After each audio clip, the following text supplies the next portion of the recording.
Hello and welcome to the Film Ireland podcast, where we are delighted to be partnering with Access Cinema. In a few moments, we'll be chatting with Niels Arden Oplev about his powerful film Rose, which is screening as part of their upcoming season. But first, I spoke with their Special Projects Officer, Stephen McNeice, about the wonderful titles they have available to programme now.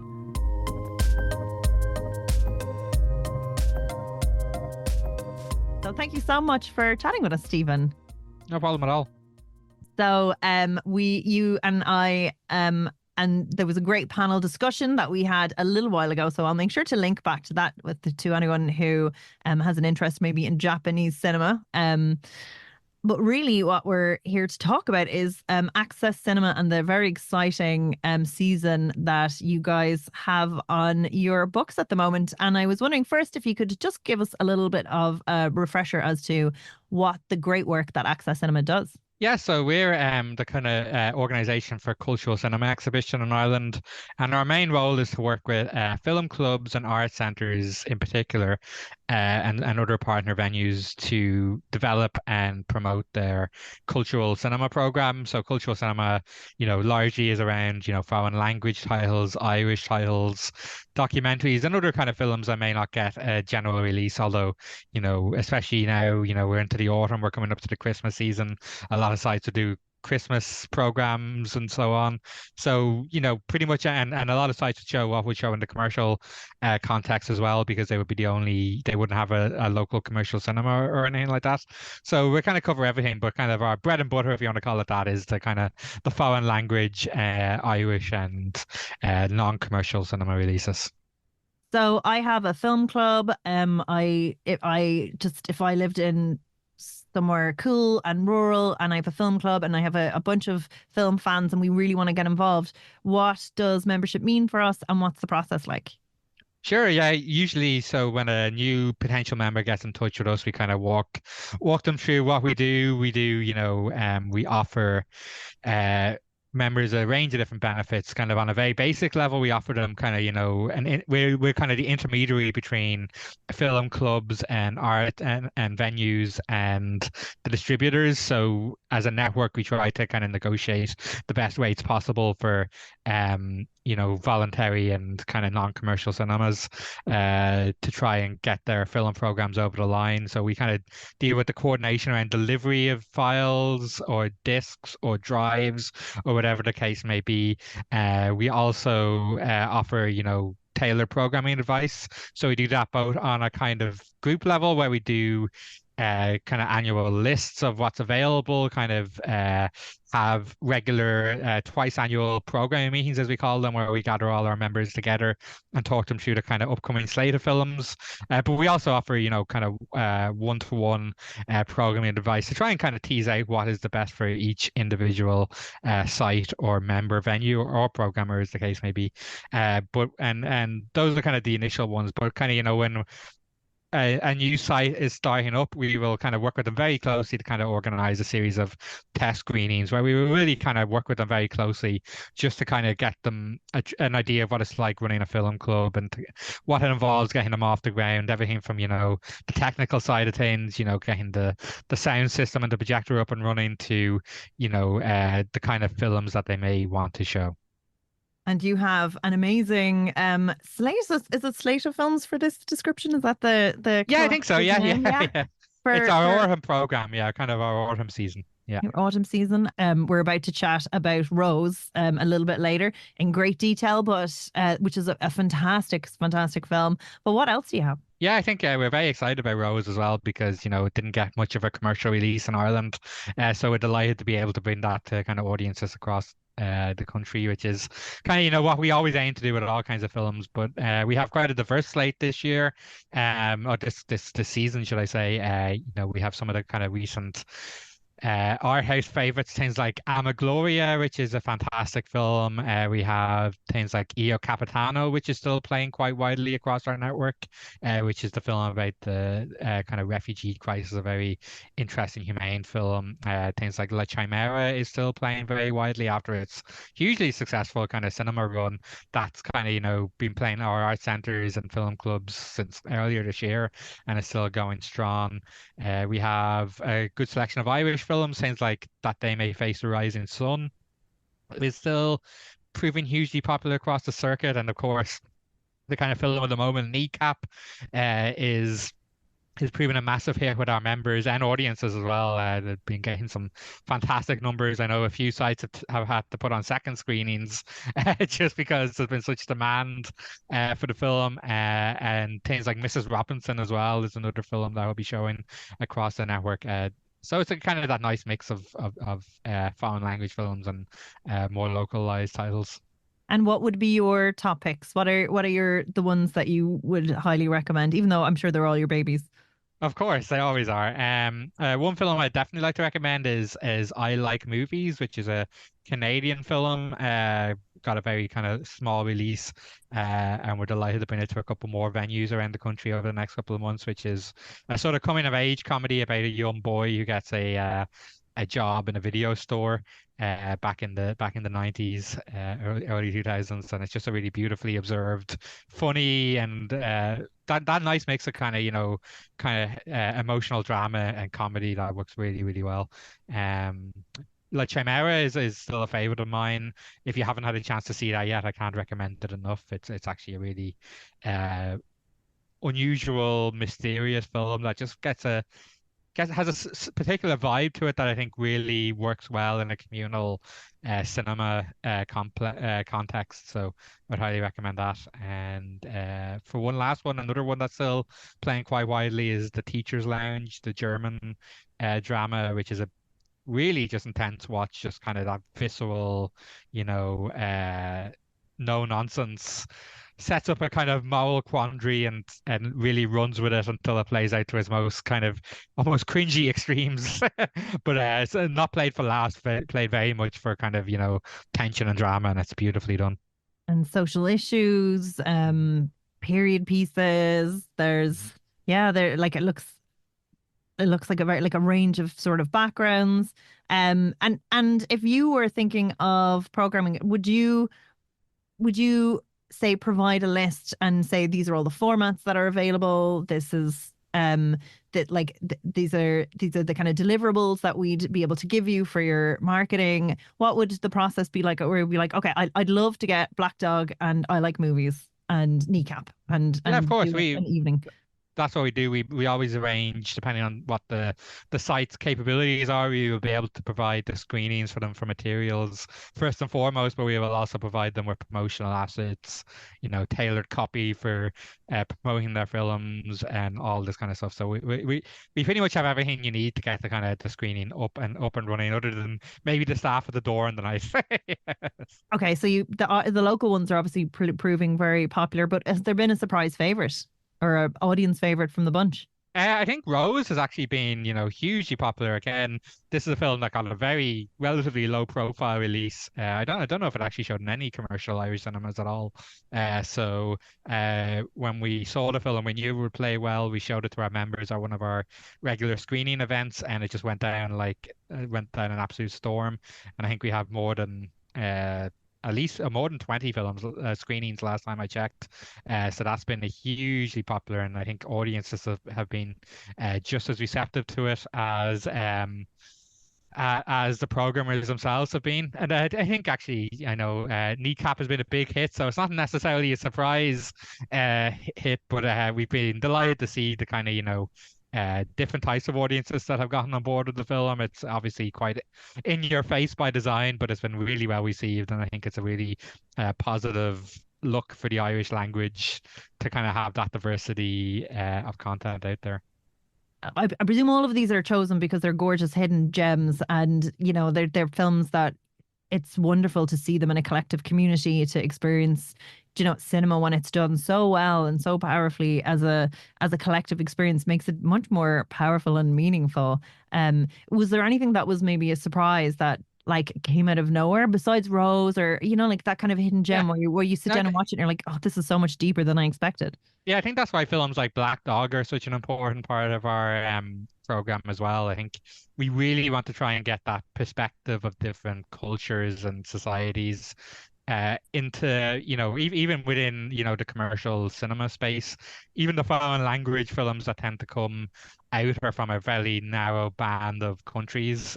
So things like Black Dog, which is obviously a Chinese film, and the film Crossing as well, which is directed by Levin Akin, I believe is how that's pronounced. Again, that's a kind of a film that is predominantly set in Istanbul and a few other places. So that it's just great to have that kind of mix of perspectives and that mix of cultures on display on the screen. Not just the usual, I think, we've all seen so many French films, and while France is still producing so many great films still to this day and still are hugely popular, I think it's always fantastic to have a kind of broader range of countries and cultures represented.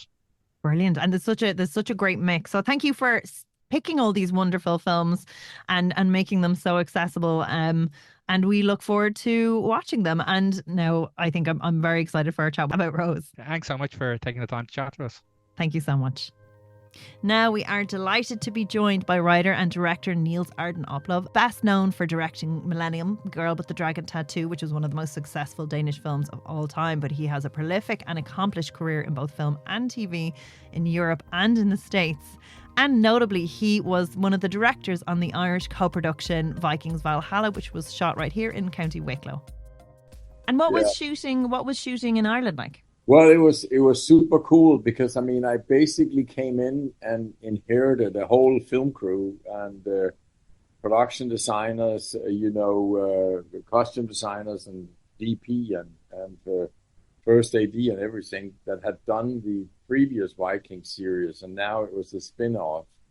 So it was basically me and Jeb Stewart, the screenwriter and showrunner that came in. And Jeb has done some really cool stuff like Die Hard and The Fugitive and stuff, but he'd never done television before. So it was kind of like him and me adapting ourselves into this, really cool running Irish crew with the whole Viking town and studio, and it was just a lot of fun and really cool locations, and it was a great experience. And it was in the middle of the pandemic. It was so crazy, everything. We started prepping, and then when we were 2 weeks away from shooting, everything shut down. And then for 3.5 months, nobody knew if anybody was ever going to make film again. And then, I was with one of the last planes out of Dublin to America. And then we came back, and then we started the whole thing up again and shot like crazy. And then I was with a night plane from Dublin to Copenhagen and landing, having a production meeting on Rose. And I had 4 weeks of prep left because everything got pushed together. So I shot the Vikings pilot, and then I went directly to Copenhagen, 4 weeks of prep. And then I shot Rose we started in Paris, and then Paris closed down, and we went to Normandy. And then we went out of France, and France was closing down, and then we shot in Denmark. It was insane, but kind of like insane in a cool way. You're chasing you're chasing like where's open and like so COVID was right on our heels all the time. But oddly enough, with Rose, it helped the film that because there was so much less tourists in Paris and less traffic, so it was easier for us to make 1997 in Paris. And we had Versailles to ourselves for a whole day, which was it was great to be the Sun King for one day. It's like, it was totally crazy. And everywhere we asked to film, they allowed us to film, like McNeice Garden. We were the first crew to film in the Dôme des Invalides, which is Napoleon's grave place, in 20 years or something. And immediately, I found out one thing that was very cool. There's a lot of the people who are kind of like leaders of cultural institutions in France are women, so that helped us. So the minute that they heard that this was a personal story for me, it's about my two sisters. It's about the oldest person in the story being schizophrenic and having been coming back to France. All the doors were open. It was amazing. Really, honestly, the French producers called the woman who's the head of Versailles and said, there's this Danish director. He's doing a film about his sister that's schizophrenic. He wants to shoot a scene where she's in a wheelchair pushed by a boy, and they're going way too fast through the Hall of Mirrors and stopping right in front of a 300-year-old mirror in the last second. And she said, and I don't speak French, but she said in French, "Why not?"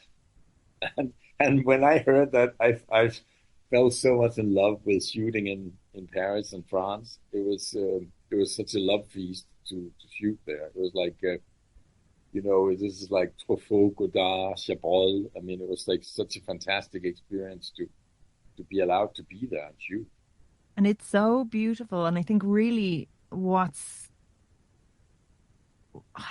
I really want to dig into Rose, but I'd love to talk and just give a little bit first of where it sits, because you've such because I think what's so fascinating is how, and like that not everyone gets to do this, but like prolifically jump genres and forms and do it so beautifully and so authentically. And you have like a fun, you have, or like you've kind of like a fun action film. You've historical drama. You've like everything. You like, I mean, Mr. Robot, which is so amazing.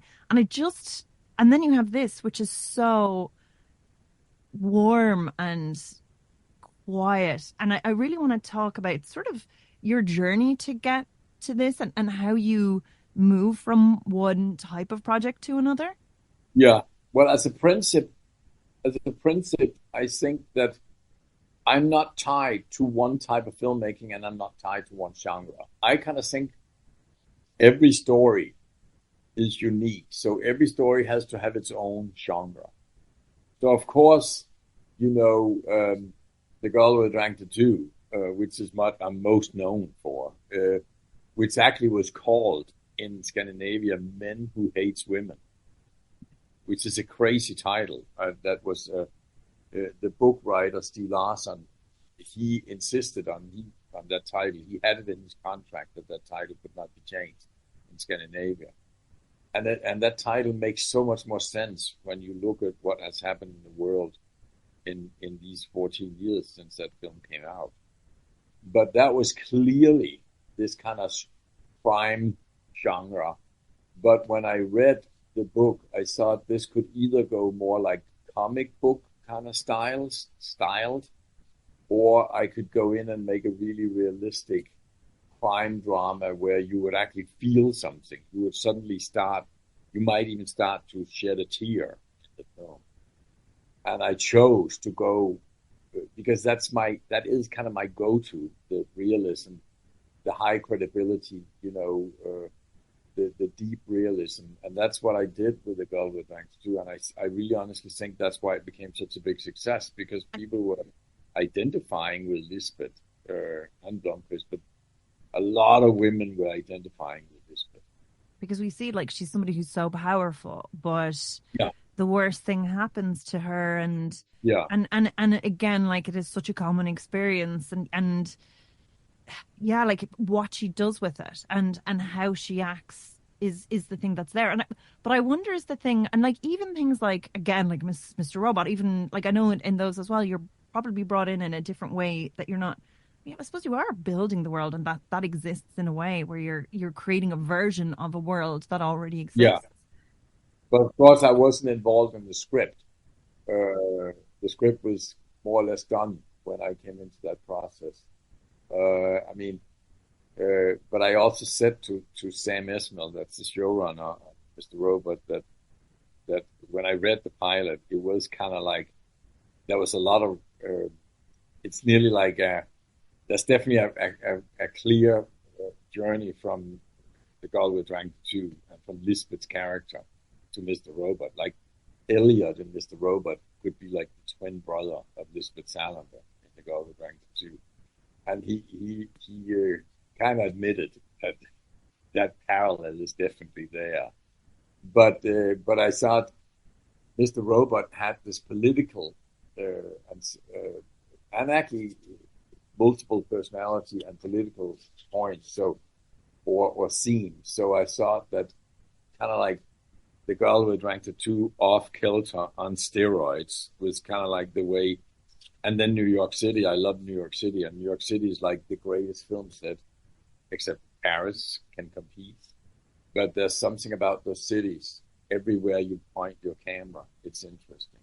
And that's but it's interesting the tone and what's at the heart of Mr. Robot, especially, is like a very complex relationship with your past. Is like and Yeah. like, and how trauma affects the brain, and and how that plays out, and that's there in a way that's really authentic and very cryptic in the beginning. Yeah. And that's, but it's very truthful. It's not heightened. Like if you saw some of those moments, if it becomes too heightened again, like the emotion isn't attached, and that's when you were saying about the realism. It's like it's more like a visceral, emotional. Like as a viewer, that's how I experience it. It feels like there's a thread of truth to the pain that we see on screen. Yeah, I always go after the character and the emotion. I mean, it's like I mean, my popular saying is I'm more Ridley Scott than Godard, right? but I mean, I don't know if Ridley Scott would have done Rose. No, or poignant coming of age dramas set in the 70s. Like, that's what I was saying, that it's such an expansive. But I mean, I just think that each story deserves its own uniqueness in a way. So I'm not interested in repeating the same film as a genre. And the weird thing is that I think it has become like a trend that directors try to make the same film that looks, and then they make a new film that looks like kind of like the other one. And critics kind of like that. But when you look at the old masters like Carl Th. Dreyer, the Danish Norwegian director, and Ingmar Bergman and stuff, they don't make the same film. They jump genre a lot. I mean, if you look at Joan of Arc from Carl Th. Dreyer to the comedy that he made in Sweden, like or Michael that he shot in Germany, that has a gay scene to it. It's just like I just think, like, if you look at the masters, they jump genre all the time. It was just like in some ways I think this auteur principle can become a straitjacket.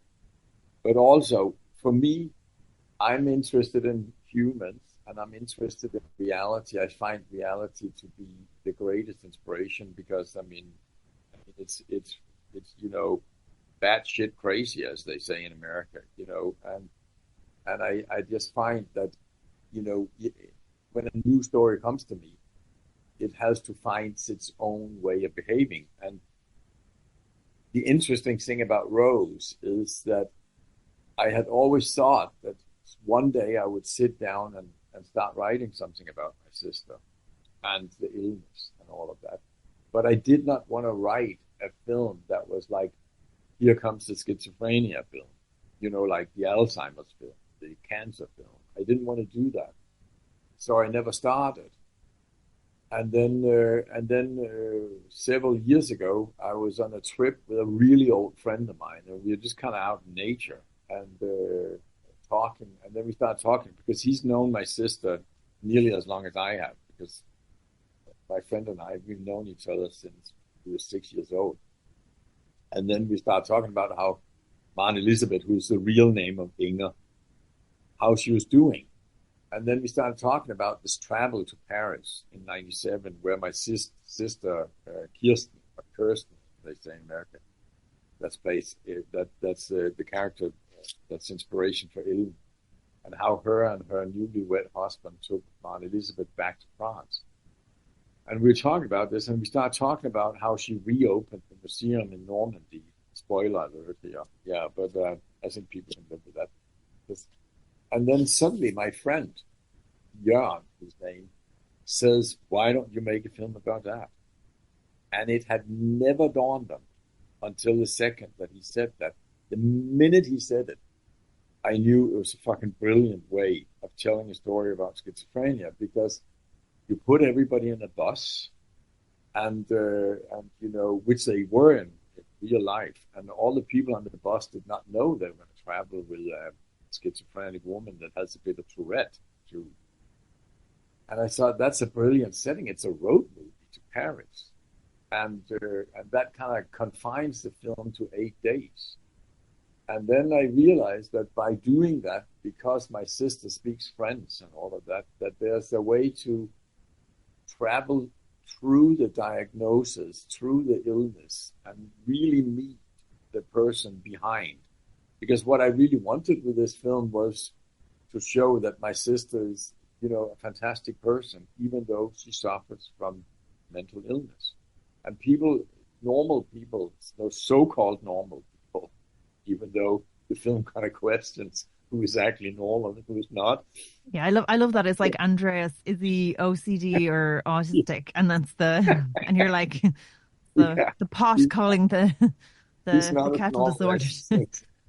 But I mean, I think that people are scared about something that's unknown, and they get worried and all of that. And I thought this setting of people being forced into a bus together is just really a brilliant thing. But then I set out to write something that was really serious. I really honestly started writing, and I thought I was going to write something like as serious as Amour, like Anakin's film. So here's what happened. Every time Inger opened her mouth in the script, she said something that created a humorous or comical or tragicomical or awkward comical situation. And I was like, I called my producer, and I have a script consultant, Steen, that I worked with for many years, that also was in on writing some of the earlier films. And I said, this is a problem. It's a problem. I'm writing a film about schizophrenia, and it keeps being too funny. And the producer, Thomas, he was like, why is that a problem? and I really tried to make this a more serious. I mean, it is a serious film. It is a serious film but it is a film that makes you feel good, and that is very unusual about a film about schizophrenia. But this is the way Inger wanted the film. I honestly could not control her in my writing and the situations that happened. So then I was just like, I got to go with this. I got to go with the flow. This is the kind of film. It's going to go up and down like a roller coaster, but it's not going to be a depressing film. So that's kind of like how Rose found its own.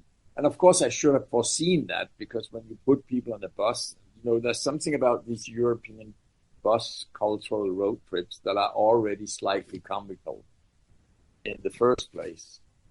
But Rose really wanted to be this way.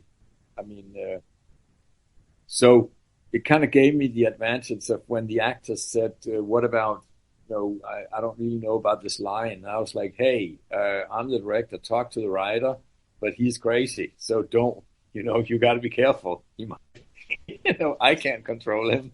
So being the same person, that was very nice to be able to say that. And but I think that's very interesting, because I do think it's such a different thought process, though, what you're doing when you're directing and writing. It's almost like it is nearly two different things. Yeah, in that sense, it is two different mindsets completely. And tell me about just the writing process, getting this right, it being such a kind of sensitive subject matter. Is it a case of like, did you always know you kind of had everyone's blessing? Was it, you're always going to tweak things enough? Are you ruffling feathers at the family barbecue?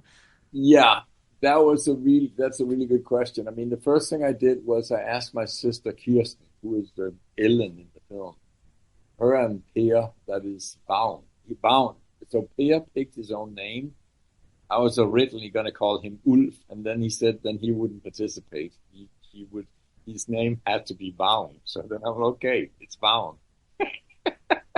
But Kirsten and I made the deal that Kirsten was the ambassador from Aunt Elizabeth, so that Kirsten would read every draft, and I basically wrote a draft a year during 5 years, because I did other stuff.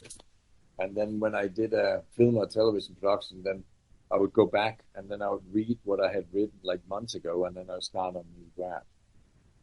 So Kirsten was the ambassador, and it was her job to estimate that this would be a good experience for Mount Elizabeth, because of course that was like a major concern for me, and also for Sofie Gråbøl, that plays Inger brilliantly, by the way. They're all great, but Sofie is just outstanding in this film. And she was the lead in the Danish TV series The Killing. Yeah, and she's amazing.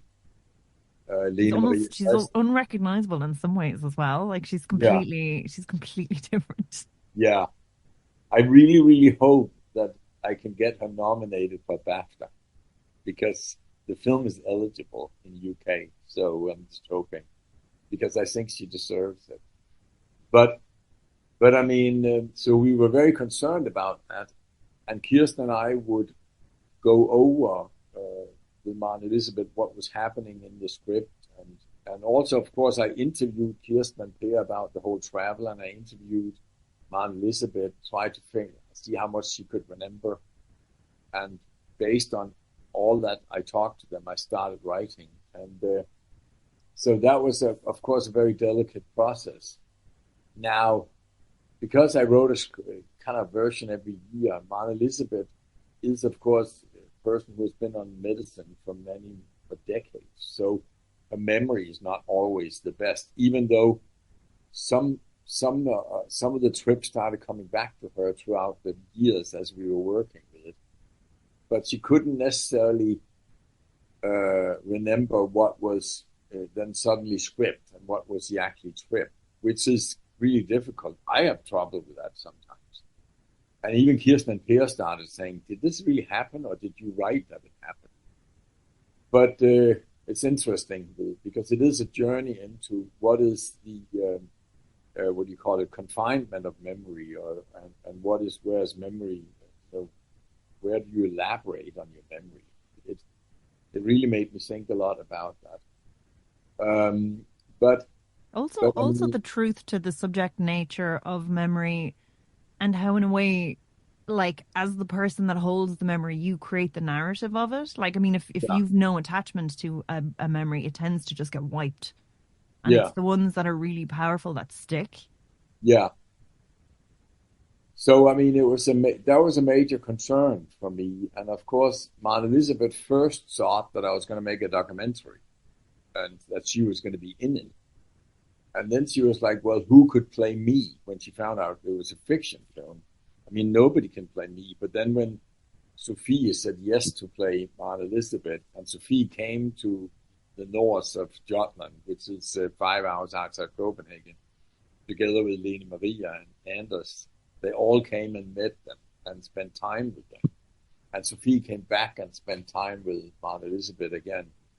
And that meant a lot to my sister, because Sofie, of course, is a very big star in Denmark, and everybody knows her. So, I'd say most places. So the whole community where Mount Elizabeth lives kind of were like up and about, that suddenly there were movie stars walking around. So that was great. But I will say that, and when we were filming, Sofie and I was always trying to balance between our interpretation of this character and then the impression that Sofie had of Mount Elizabeth, having met her and spent time with her, and of course my knowledge about how Mount Elizabeth is. And somehow also Kirsten's point of view, because of course I've discussed stuff with, like, why would Mount Elizabeth say something that it would lead to her own humiliation, because I kind of had a principle that I would say that nearly everything in the film has happened either on the travel or before the travel or after the travel in Mount Elizabeth's life. Of course, all of it did not happen on the travel, because then it would have been a documentary. But so the principle was that I could move stuff from either before the trip, like for instance the whole thing with the what do you call it, the porcupine, or there's another word, hedgehog, the hedgehog, did not happen at that time, but it just happened early on Elizabeth's life, and that became just a brilliant thing to move that into the rest area in Germany, and it stops the whole bus from moving forward. Just was a very good collision between, again, who is normal and who is unnormal in this whole setting. So that was the principle of writing that so of course for my Aunt Elizabeth, that must have been quite crazy, because I mean, if you can use that term around her, which you actually can, because she calls herself crazy sometimes, but it was more crazy in a cultural way of having stuff early in your life and later mixed in and all happening on the trip. So it was a lot for her to handle. And then what happened is that we filmed, and then when I was editing, I thought, okay, I'm going to show her some scenes so she can get used to seeing Inger as this interpretation of herself. So I took 3 scenes. 2 of them were in the bus, like the one where she gets up and says she's schizophrenic, and the one where she says to Andreas, you want to screw me, or that kind of stuff. And I took them over to show her together with Kirsten and Per. And that didn't go well. And we were in the middle of editing, and this was, Nordic film that put a lot of money into this film. So but what happened is that Aunt Elizabeth saw those scenes, and first she seemed okay with it. And then I flew back to Copenhagen thinking it went all right, although she was a bit quiet. And then my sister Kirsten called me and said that Maren was really, really upset, and that she said that she was portrayed as somebody who was a sex maniac and suicidal all the time.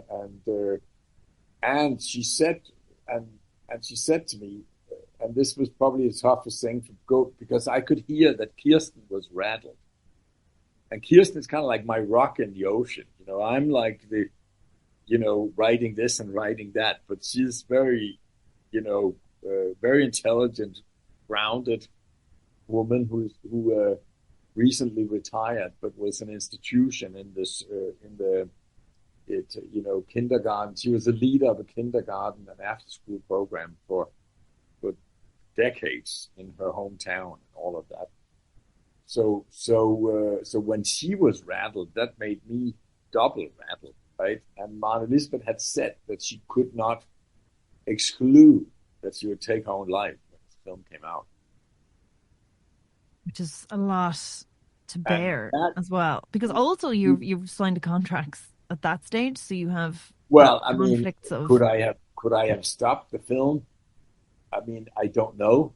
I don't know, actually. I don't know. But I mean, it was like a really, you talk about a gut punch. Yeah. And it was like, and we were like editing, and it was like January, and it was really dark and cold. And I was standing out on the street talking to Kirsten on my phone, and it was like, I was just standing up against the wall, and I thought that I was the worst, terrible, fucking stupidest idiot person I've ever known. That was me. How could I think that this would fucking go well? To go in and make a film about my own family, about a person so close to me that suffers from something so difficult. And I just really had a moment of crisis. And then I was like, well, what the fuck? I'm just going to call her. There's only, sometimes you have to, as Groucho Marx said, if anybody knows, people still know the Marx Brothers, but he said, there comes a day in every man's life where you have to take the bull by its tail. That's a rewrite of the bull by its horns. But I just called her, and she was angry. And I said to her, Mom, you've only seen 3 scenes. You haven't really seen the full picture. And out of context, they would have been in the extreme, like they don't necessarily convey the humanity or. It was, I should never have done it, but I thought I could ease her into it. And Kirsten thought the same thing. I mean, it was my responsibility, no doubt. And then I said to Aman, so I understand you're mad about Inger and sex, but I said, you've always been a free spirit. You always said exactly what other people were thinking. You just is the one that dares to say it. That doesn't make her, Inger is not a sex maniac. She just says stuff raw instead of wrapping it in like everybody else does. And I said, okay, so yes, she says in the bus she's worried that she was going to jump off the bus, but that's not because that can't translate directly to be suicidal. That's more about the worry about being out of control. And she was like, okay, yeah, okay. And then I must admit, then I tested her because I was kind of like, I need to get to the bottom of this. Now, some people might call it a slight manipulation, but I said to Emma and Elizabeth, you're not, first of all, I said, you're not responsible for Inger's character. Inger is inspired by you, and it's a great inspiration. She's interpreted by me as a screenwriter, director, and she's interpreted by Sofia as an actor. Whatever Inger does and say in the film is not your responsibility. But here's the thing, you don't have to like the film. You can hate it, it's fine. You don't even have to come to the premiere in Copenhagen if you don't want to. And that was probably slightly mean by me saying that because I knew she wanted to go to Copenhagen. She's been to all my premieres. And then there was quiet in the phone for a little bit, and then Maren Elizabeth said, okay, maybe I can come to like the film. And I was like, okay, now we have something we can work with here. And I said to her, okay, here's the deal. I will edit the film and there'll be a nearly finished cut. I'll come and show it to you and then we'll talk. And then I did that. We edited the film and everybody in the editing room kind of knew what we were up against. And it was not an easy film to edit. We actually did two editors and me. We all hated the first cut of it. And there was things I had written that we had to completely rearrange because it worked in the screenplay, but it didn't work. That's interesting. What would be an example of that? Because it's I had divided the film. I had divided the film into 8 chapters for each day of the trip, but it kind of like stopped the whole emotional flow of the film. And then I had another idea that didn't work. I wanted those chapters to be divided with music, and that should be the music that Maren Elizabeth loved from that time period, because she was the one that introduced my sister and Kirsten and I to all the hippie music back in the day, right? She was the one that listened to Jethro Tull and Tim Buckley out of LA. I mean, and that's how we got to know it. She was the one that was on, when she was 15, 16, she was on the 17, she was on the forefront with all that music. So I wanted each chapter to have a piece of music of that, like, like Le Quitte Pas, like that's Chakrel that's in the film, and the Danish song that's called Rose, that's also in the film. That's a very very good folk singer, Danish folk singer called Sebastian. So, but it didn't work. When we saw it in the first cut, it didn't work. So I had not hired a composer because I thought there was only going to be that kind of music. So that the minute I saw that first cut, I just threw all that out the window. I threw the chapter. Had you already sort of negotiated all the rights for everything and paid for it? No, we had to like yeah. gamble. And we were, I mean, when we saw the first cut, we were so depressed about the film, and I actually went home and got drunk. And then I came in with a hangover at noon the next day, thinking that I had fucked up the film and fucked up my relationship to my family, and who would even, if I screwed this up, who would even talk to me again? And then the editor, Anne Øster, who's a brilliant editor, did The Girl We Drank to Two, done Rose and Worlds Apart with me and Speed Walking and Daniel, but done The Hunt and Another Round and all that. She's a brilliant editor. And then she had edited the very last scene in the film. So we sat and we saw that, and then we both got emotional. And we were like, there is a film in here. There's a good film in here. And then we started editing backwards. So all of that, and that by that, but there were some scenes that was too much, that had, because there was so little plot in the film, some of the scenes were written to go too far in their, like some of the conflicts were too hard, set up too early. We had to rearrange and level things. And that's how the film became what you've seen. And it was so weird because when we tested it, we were so marked by that first cut that we didn't like. So when people were really super excited and it tested, we were like, really? You know, like that's when we started realizing, hey, this might actually be a good film.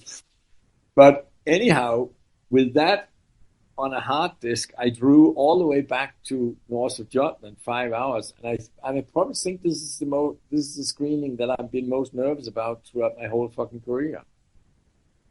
And so we arranged it on Kirsten's and Per's television, and they were sitting on. They hadn't seen anything either, but I took no consideration to them. They're very good people, and they're just like we can handle anything. And Maren Lisbeth sat in front of the television, and and I was sitting on the other side. My girlfriend was there. And I actually had to nearly go to a chiropractor because I kept looking at the screen and kept seeing how Maren. So it was like a tennis match, and I strained my neck from tension. But then something magic happened. In the middle of the film, Maren Elizabeth started translating the French because there was no subtitles yet, and Kirsten and Per didn't speak French. But even though she hadn't been in France for 25 years at this point, she started translating what Inger was saying when she orders wine or when she was talking to Jacques, and it was kind of magic. And then in the middle of the film, she suddenly said, "It's a very good film. It's a very good story." And I was like, it was like if had somebody lifted what we in Denmark say a millstone off my shoulders, And then when the film was over, the first thing Maren Elizabeth said is that she felt bad for everything Inger had gone through. And she did say she should have had her wheelchair with her.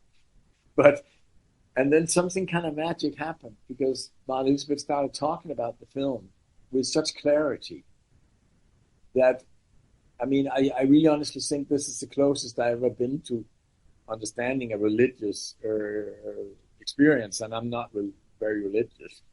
But you know what I mean? It was like she was not sick. It was like she, for the first time, saw herself and Inger from the outside and was very compassionate about it. And somehow, in that moment, understood that this film would be her voice. Yeah, I think that's really powerful because it's like when people go, oh, you were saying the cancer film, that when it's about the pain and the suffering and it's all about the problems, but I think it's so human and it celebrates the humanity of everybody and the failures of everybody, and it's true, and she's going on an adventure and she's getting closure for so much that happened in her life, and that's her arc, and that's her movement. And then there's the strange coming of age story with the boy, the relationship between the boy and her.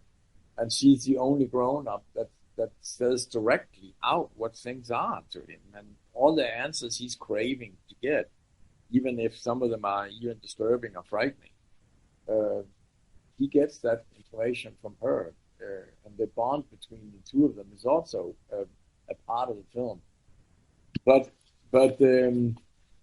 But then what happened is that it all culminated with Maren Elizabeth and Kirsten and Per coming to the premiere in Copenhagen with 1,000 people. And the film got 3 standing ovations. And the last one was from Aunt Elizabeth. And Here's sons, they're very strong guys from the north. They lifted her up on the stage in her wheelchair. And it was magic. Yeah. But I think being seen is so important because that's what's missing. Yeah, and then you know, Mount Elizabeth and Sofie Gråbøl was in all the tabloids in Denmark together, and I thought this is the first time that a mental suffering person is in the tabloids for something good.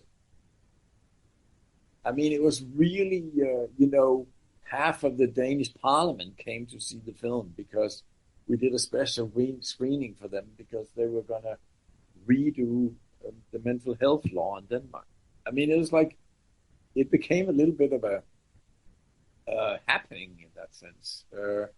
I have never gotten that many letters and emails from people who spontaneously just wrote to me about their, you know, how this film had given them a voice. And they had either family or friends suffering from mental illness, or they had suffered from mental illness themselves.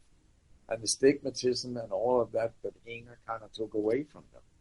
So it's really been an amazing journey. But I will say, from that low point when I was standing out on that icy road, thinking this is the dumbest thing I've done, you know, that is my own personal journey with this film is crazy in that sense. And I think it is what you were saying. It's not a religious experience, but I think there's something. It's a spiritual experience, maybe. Yeah. So yeah, spiritual, like you're connecting to people so wholly, and like having them understand something in a way that, like, if you sat down and explained to them for 20 years and had them read 8 books, they wouldn't get it in that same way. That it's such a powerful medium. And in some way you're kind of like, it's like you're talking directly to somebody's, like, I don't, like, soul, you know, like whatever the best part of the humanity in them, or whatever you can appeal to in a way that isn't what I kind of think is like the spiritual nature of film, or what the form is. Yeah. I mean, I can't tell you how many people have told me, and it doesn't matter whether I showed the film in Denmark, Norway, Sweden, Belgium, you know, Holland, or in Germany, and it's come out now in UK and United States. It was at a film festival in New Jersey, and people came up to me and said that they had never engaged emotional that much with a film ever as they did with Rose. And I was thinking that is an amazing gift. I mean, that is, you know, I always think when you finish a film, you don't own it anymore.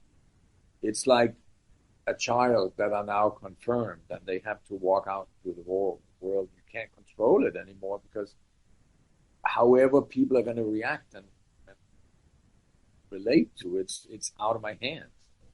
You know? Yeah. Actually, one of the things I thought, and it was very beautiful, but added such weight to everything, was that the last time she was there, none of this was in front of her. Do you know, she was a young person celebrating her life with a future and a promise that, you know, like, that this is like one of many, and you're going to go on and do all this stuff. And then I did get the sense that there was like a sense of grieving around that, going through it. And I don't know if that's like projecting, but no, there is. that weight. There is. It's like, I think one of the most emotional moments is when she thinks back at her time, and you see the young Inger, and Jacques calls her, and Inger turns around, and that is actually Sofie, being 20 years old, or 18, 20 years old, and we borrowed a shot from Pelle the Conqueror, the Danish film that won an Oscar, that Sofie played in, and we borrowed her face, and we put that on that young actress that played Sofie as young. So it's actually, and Sofie freaked out when she saw that. She said that was the wildest thing, to on the screen see herself turn around, and it was herself, even though she she had never acted that part, of course. But by visual VFX, having her real face turning around in a shot, we simply found and borrowed a shot from Peter August's film, brilliant film, Billy the Conqueror, with Max von Sydow and Sofie Gråbøl. And we were allowed to use that shot and put it into our film so it became real. And in that moment, you think, wow, Inger was once a young, pretty woman living her life in Paris, and she was not ill. And the tragedy of the illness stands so strong, I think, in that moment. Yeah. So there is that feeling of grieving something lost. There is something that was lost. Yeah. But and it adds such poignancy to everything. Like you feel that weight in everybody. But I think part of it is the acceptance that, like and I think that is the lovely journey of it, where she's, like finding herself again and getting to that point, and even that hope that's there. Like, it's like, maybe, like you're on your depot, maybe when you go through menopause, things won't be that bad, but yeah, that it's those kind of like bookends of the promise of youth and the kind of reality. But that was also one of the things that I was very keen on when I wrote, that the developing character is really Ellen and the boy, but not Inger. Inger is a hero, but she doesn't really develop except for, so I was kind of vehemently about that she will not change. People are not gonna, I'm not gonna sell an illusion about that she's gonna be cured or anything like that. Like the boy, Christian, thinks that if she gets back to meet the old lover, maybe something like in a fairy tale, magic would happen, and she would be herself again, but back to what she was before she became ill. That's not how it works. But there is that little thing in the very end of the film when she says that Golden Sun has been irritating all the way home, and because she has met the taxi driver Nadia. And so there is that moment where an Anders Baum is saying, well, that they'll teach him, because even like Golden Sun is a real person. Baum is talking about him like he's a real person. And maybe there's that hope that Inger's freeing herself from the darkness of that voice. So there is that development, the little development. Because you are watching it and you have no idea where it's going at all. Like, you were just like, there was a bunch of times and I was like, I have no clue what's going to happen at any point. And that's very interesting because it's sort of hard to watch. It's so rare that you see a film that you want to see to the end, but you don't know exactly where it's going to go, because we're so bombarded with algorithm-made television and films, and the audience is so smart. They know all these models, and they sense, that's what's going to happen. But in Rose, you really cannot predict how this is going to go. And I even think, like, it's just what's so beautiful about this is, like, it's not going, these are the answers, this is it. It's just going, everything's complex, like, deal with it. Like, which I really enjoy it. And I think that's why you never get a sense of where it's going at any point. You're like, like, Ellen isn't, like, she's a martyr in a way, but, like, it takes a toll on her and she's exhausted. And she's a carer, and there's a humanity to her, and she's like, I just need a minute, like, I think a lot of people identifies with Ellen because, I mean, to be next of kin to a person who suffers from mental illness is very, very, very difficult position to be in. So, I mean, in that weird way, I wrote the film as much to the Ellen characters as I did to Inger. It's just that when we filmed, Inger somehow takes over, and Ellen is the more quiet character. But I think for one thing, I think Lene Maria Christensen, that plays Ellen, does it brilliantly. And I kind of let things flow on the shoot. Like, for instance, that moment when she combs her hair after they have the conflict about taking a bath. And then suddenly Inger, who's the sick the mental suffering one puts an arm around her sister and they lean in. That's not in the script. That's just something that happened between the two actors, and I just let it go. And you know, a lot of times I do that because I think actors give you gifts that you cannot foresee. So I always do another take if I'm curious that something is here that's not explored to the full.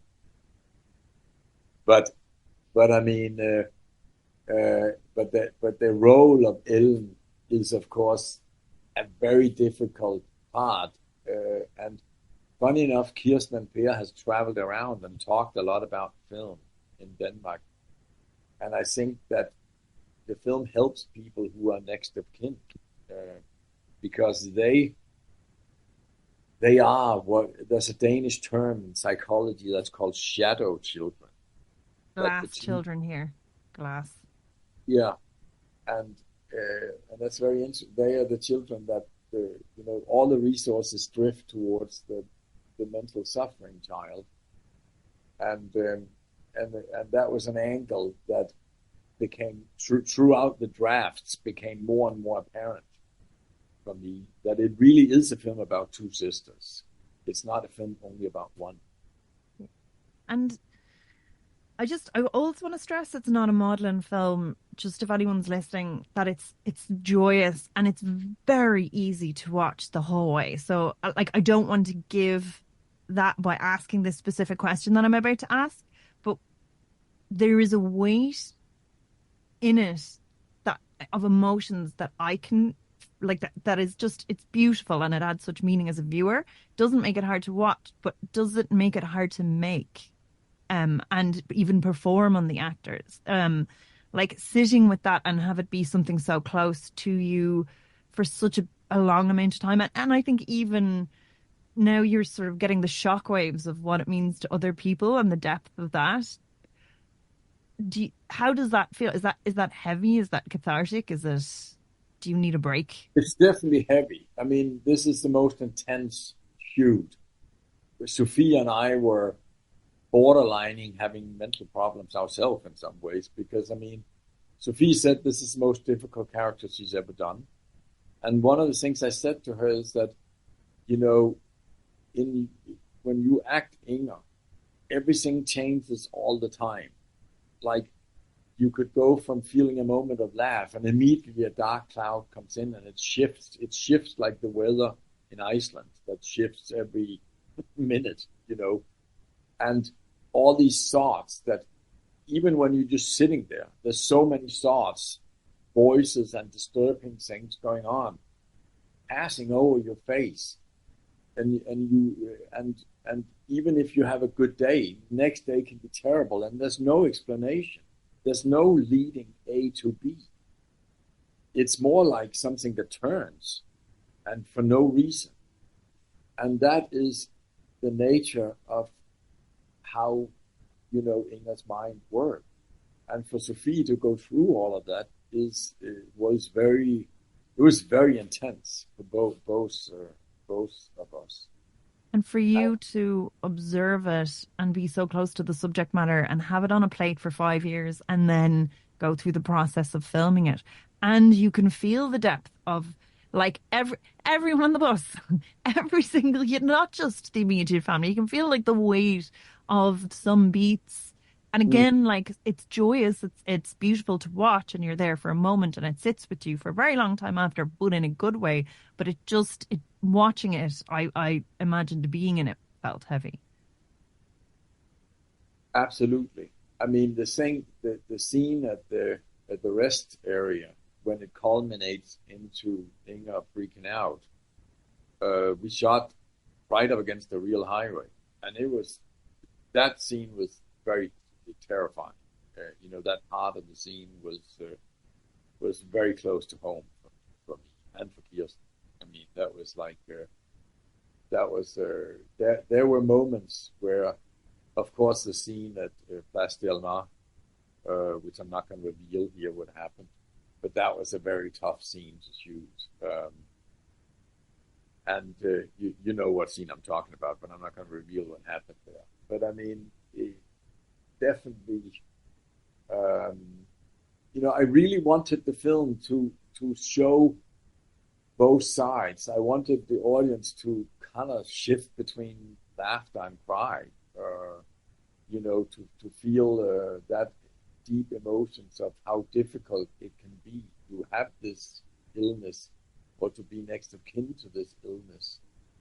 And then at the same time having, those glorious moments when she sings in the bus or opens the museum and those ups and downs. I wanted the film to be an emotional roller coaster because that's how it is to be next of kin or to be mental suffering, is that you are never in control. And I think that's why Andreas's character, is Søren, the place that's so amazing. It's such.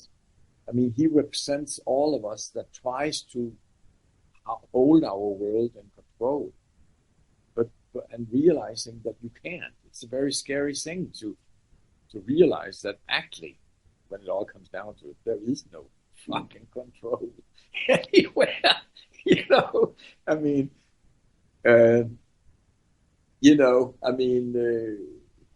my theory is that we're all batshit crazy.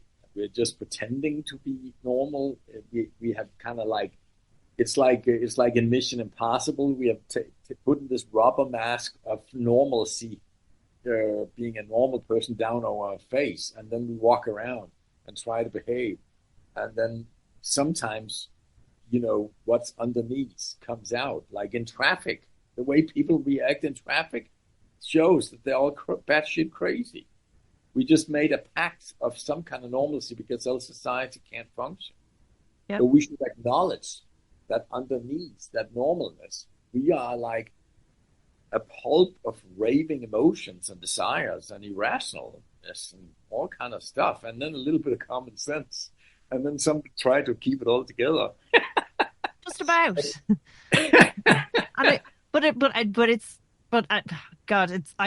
I have so much about the post, the layering of it, but I will not ask you. I have taken up so much of your time. It was such a beautiful film to watch. It was so layered. It was so executed beautifully on every single level. Thank you so much for making it for us to get to watch it.